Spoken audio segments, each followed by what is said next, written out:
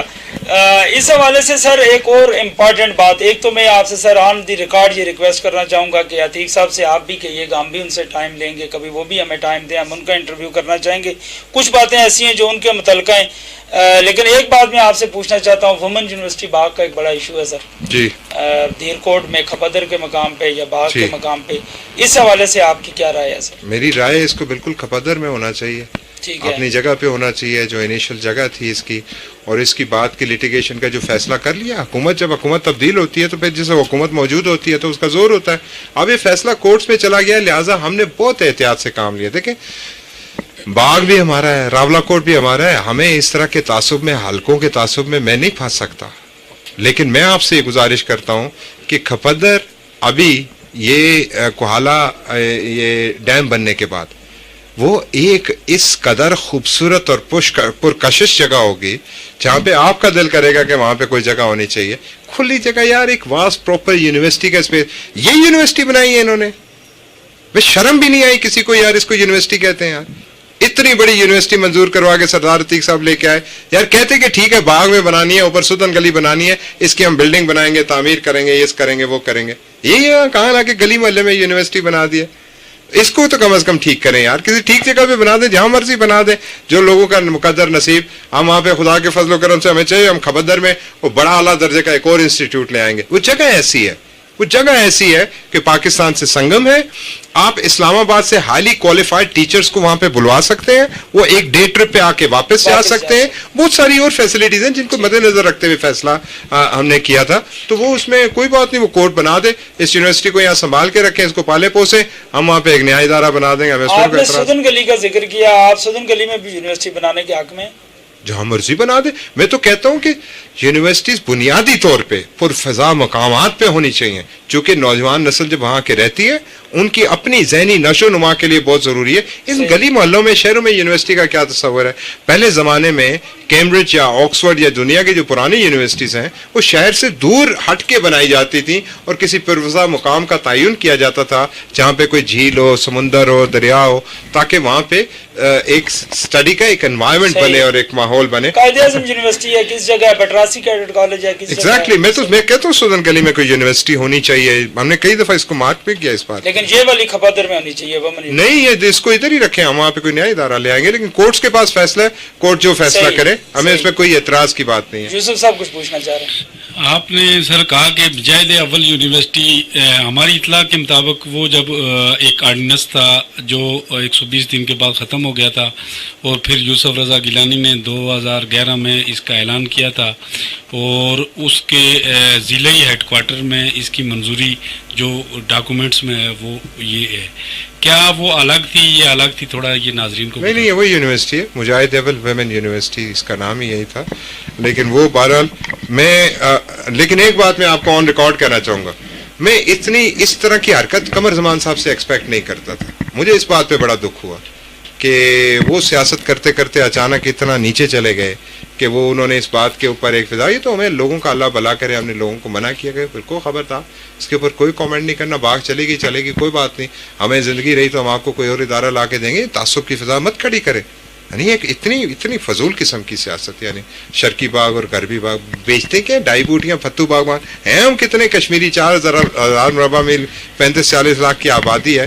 کوئی اتفاق اتحاد کا مظاہرہ کرنا چاہیے. یہ میں قمر زمان صاحب سے ایکسپیکٹ نہیں کرتا تھا. جو یہ سٹیٹمنٹ آپ کی کل مشکل بھی ہو سکتی ہے آپ کے میرے لیے کوئی مشکل نہیں ہے. میں خدا کے فضل و کرم سے, میں مجاہد اول کا تربیت یافتہ ہوں, میں یہاں پہ کھڑا ہوں اور اللہ کے فضل و کرم سے جو بات کہتا ہوں اس کے اوپر کھڑا رہتا ہوں. کیا ٹائی بوٹیا فتو باغبان یہ ٹھیک کہتا ہوں نا؟ آپ مجھے بتائیں کشمیریوں کے متعلق. میں آپ کو کہتا ہوں کہ میں کراچی چیمبر آف کامرس میں گیا, میں نے کہا آپ آزاد کشمیر میں انویسٹمنٹ کریں. انہوں نے کہا جی آپ کا ایریا کتنا ہے؟ میں نے کہا جی 4,000 مربع میل. انہوں نے کہا آپ کی آبادی کتنی ہے؟ انہوں نے کہا 40 لاکھ. انہوں نے کہا اتنی تو گلستان جوہر کی آبادی ہے, تو ہم گلستان جوہر میں کیوں نہ انویسٹمنٹ کریں؟ یہ فیکٹ ہے. آپ کیا ہے, 84,000 مربع میل میں سے 4,000 مربع میل ہے, 1.5 کروڑ کشمیریوں میں سے 35 لاکھ کشمیری ہیں. تو اصل تو آپ, ہمیں تو اللہ پاک نے ایک موقع دے دیا, ہمیں مجاہد اول دے دیے. ہم میں فرق یہ ہے باقی کشمیریوں میں اور ہم میں کہ ہمارے میں مجاہد اول تھے, باقیوں کے پاس نہیں تھے, کوئی لیڈرشپ نہیں تھی. شیخ عبداللہ کی لیڈرشپ تھی, وہ آہستہ آہستہ کمپرومائز ہوگی. انہوں نے بھی کشمیریوں کو بہت پروٹیکٹ کیا, اس میں کوئی شک و شبے کی بات نہیں. بے شک میں ذاتی حیثیت میں آپ کی اس بات سے بالکل اتفاق کرتا ہوں کہ ایک بڑا فرق مجاہد اول تھے ہمارے اور باقیوں کے درمیان میں. اور مجاہد اول نے, ان کے ساتھیوں نے, ان لوگوں نے یہ جو سیٹ اپ ہمیں بنا کے دیا, یہ اسٹیٹس جو ہم نے انجوائے کیا اور جس کو کھونے سے ابھی ہم ڈر رہے ہیں, یقینی طور پہ ہمیں یہ ایک ایسٹ ہے ہمارے لیے اور اسی لیے ہم اس کو کھونے سے ڈر بھی رہے ہیں. یوسف صاحب آخری سوال آپ کر لیں, پھر اس کے بعد پروگرام کے اینڈ پہ ہم جائیں گے. یہ جو یہ کہہ رہے ہیں کہ یونیورسٹی, میرا سوال اسی جگہ ہے کہ یونیورسٹی جو صدر عتیق احمد خان نے جو اعلان کیا تھا اس وقت, وہ الگ تھی یا یہ الگ ہے؟ کیونکہ وہاں اعلان میں تھوڑا یہ کہنا چاہ رہے ہیں کہ وہ یونیورسٹی مجاہد اول یونیورسٹی تھی, پوری یونیورسٹی وومن یونیورسٹی بات تھی, بلکہ وومن یونیورسٹی اور ہے اور وہ مجاہد اول پوری یونیورسٹی وہ الگ ہے, جس طرح وہ عام یونیورسٹی. ایک ہی یونیورسٹی ٹھیک ہے. وہ تو میرے خیال میں جو اس کے سنگ بنیاد کا جو وہ پتھر ہے یا جو اس کی جو تختی ہے اس کو دیکھا جائے تو پھر اس سے یہ چیز بھی سامنے نہیں. وہ کورٹ کے اندر جو پروسیڈنگز ہیں نا, جو پروسیڈنگز ہیں اور جو ان کا ایک انٹرم ڈیسیژن بھی میرا حال آیا تھا, ہائی کورٹ کا آیا تھا, پھر سپریم کورٹ میں بات چلی گئی تھی غالباً, ایسا ہوا تھا. تو وہ جو آیا تھا وہ میں نے پڑھا تھا, میں نے اس ڈیسیژن کو پڑھا تھا اور میں نے کیس کو بھی پڑھا تھا. تو اس کیس میں یہ بات بڑے کلیئرلی انہوں نے واضح طور پہ لکھی ہے. اس ڈیسیژن میں ہائی کورٹ کے ڈیسیژن میں بھی یہ بات انہوں نے لکھی ہے کہ یہ اوریجنلی یہ وہاں پہ یونیورسٹی گئی تھی.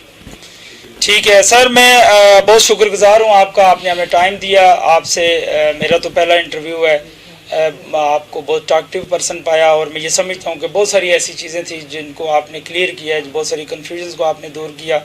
آپ کے ساتھ گفتگو کر کے, آپ کا انٹرویو کر کے, آپ کی باتیں سن کے بہت اچھا لگا اور میں انشاءاللہ اس بات کا امید اور یقین بھی رکھوں گا اور میری خواہش بھی ہے کہ دوبارہ بھی آپ سے اسی طرح ملاقات ہو انشاءاللہ. آپ کا جو مجاہد اول یوتھ کنونشن ہے اس کے حوالے سے اگر کوئی میسج دینا چاہیں لوگوں کو. میں صرف یہ کہنا چاہتا ہوں کہ مجاہد اول سردار محمد عبد القیوم خان نے آزاد کشمیر ریجمنٹل فورسز کی بنیاد یہاں رکھی تھی اور یہ آزاد کشمیر کی تاریخ شروع ہوتی ہے نیلا بٹ سے, دیر کوٹ سے, باغ سے. تو یہ مجاہد اول کا کمانڈ اینڈ کنٹرول ایریا تھا اور یہاں پہ جو لوگ بھی رہتے ہیں, جس پارٹی سے بھی جس کا تعلق ہے, ان تمام کے آباء و اجداد نے براہ راست یا بالواسطہ مجاہد اول کے ساتھ وہ جدوجہد آزادی میں اس کا حصہ لیا تھا. آج ان کی تیسری اور چوتھی نسل کو یہ آج ہم یہاں پہ دعوت فکر دیتے ہیں کہ مجاہد اول کنونشن میں آئیں, شریک ہوں اور پر مغز قسم کی سیاسی اور نظریاتی گفتگو اور خطاب سنیں. یہ جو لگی لپٹی سیاسی نیریٹو ہیں اس سے ہٹ کے انشاءاللہ ایک بڑی اچھی گفتگو اور بڑے اچھے خطاب ہوں گے. بہت شکریہ سر, میں بہت شکر گزار ہوں سردار عثمان علی خان صاحب آپ کا, سردار منظور حسین ایڈوکیٹ صاحب آپ کا اور یوسف مغل صاحب آپ کا. ناظرین اور سامعین, آپ نے پروگرام سنا, اپنا فیڈ بیک ضرور دیجیے گا. اپنے میزبان کامران نسیم کو اجازت دیجیے. اللہ نگہبان.